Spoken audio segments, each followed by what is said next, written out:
Namibians this week also voiced their concerns over the inhumane removal of residents in Katima, and the town CEO reported to having said that urban land is not for the poor.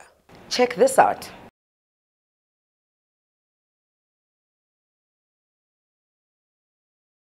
Oh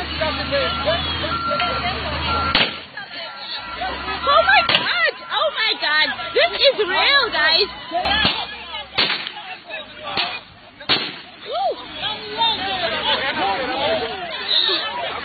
Oh my goodness!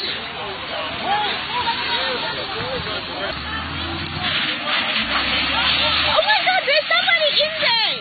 A president for Namibia, maybe we'll be having a better life than to be having him. The affirmative repositioning movement has put the access of land for Namibians at the forefront of its agenda. And so we spoke to Dean Yoma about this. Well, it's a sad situation and a sad reality that we are experiencing in a free and independent Namibia. Now, for the first time, you're hearing these utterance not coming from the other race. Normally, you'd call it the race thing and you'd say, yeah, no, that person is racist. Now, I don't know what we must call this one, but it's unfortunate that a young person who was given an opportunity, and remember what we are fighting for is for young people to get an opportunity in the space.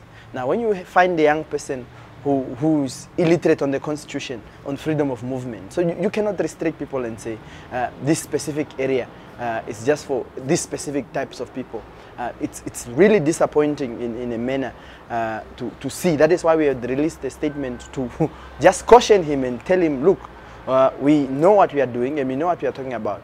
Now, urban land, there is no way in the constitution that it says that urban land is for rich people or urban land is for poor people.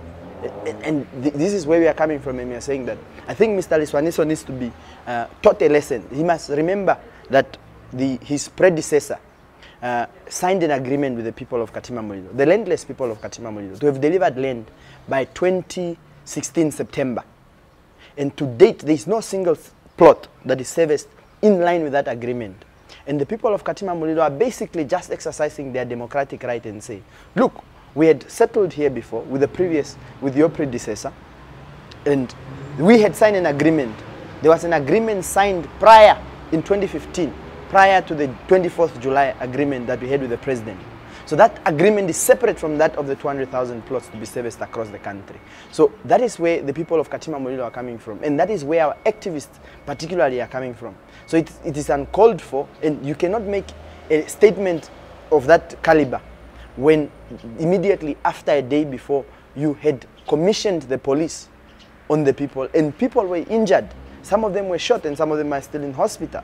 So there isn't really that humanity, and that is why the AR movement is fighting for the restoration of the human dignity. So today I send the police on you, you get shot, and tomorrow I release a statement and I say urban land is not for poor people. So you are not even feeling remorse for the harm that is done on the next person. So that is why the AR movement will forever advocate for the poor and the landless. We are not saying we want free land. We know these services cost money. We've been in the servicing committee to address and assess cost cutting and see costs that we cannot run away from. And therefore we are saying that the people of Katima Mulilo, like the people of Oshakati and people of Vindo, deserve to have serviced land in the city or in the town council. Therefore we are saying that, Mr. Liswaniso, if you think that you can commission the police on people, think again.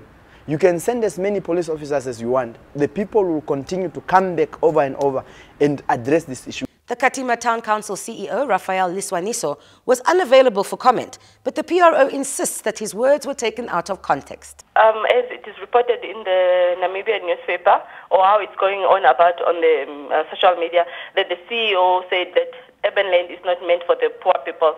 This is not basically the issue. What the CEO was trying to say is that urban land should be, or people should be able to, should have means to afford land that is in the local authorities. So the exercise that Katima Mulilo Town Council is busy with, or demolishing illegal structures, will only give Katima Mulilo Town Council a way to pave way for bringing in service, so that the very same land that people have scrapped will then be serviced and then be given again to the same public. We do acknowledge that people, yes, want land, and people, of course, are moving to urban areas for greener pastures, but then they should also consider that council does not have enough resources to bring in services. So they should also give us a hand that if we would want them to bring in, if our, let's say, like right now, if our town is full of these structures that are madhouses, then it's very difficult for our council then to collect something, because it's the very same money that we collect from those people that will then bring services to them again and also develop our town. So if our town is full of mud structures and there's nothing that we are collecting, things like rates and taxes, we are not getting anything, then it's difficult for council to develop. So into servicing these areas, the very same advance then will be given to those that can afford. So what he meant was that those that can afford, once these places or these areas are serviced, they'll be given an opportunity to either apply. If they had applied, council will then consider their applications, and then those that qualify, they will be given land.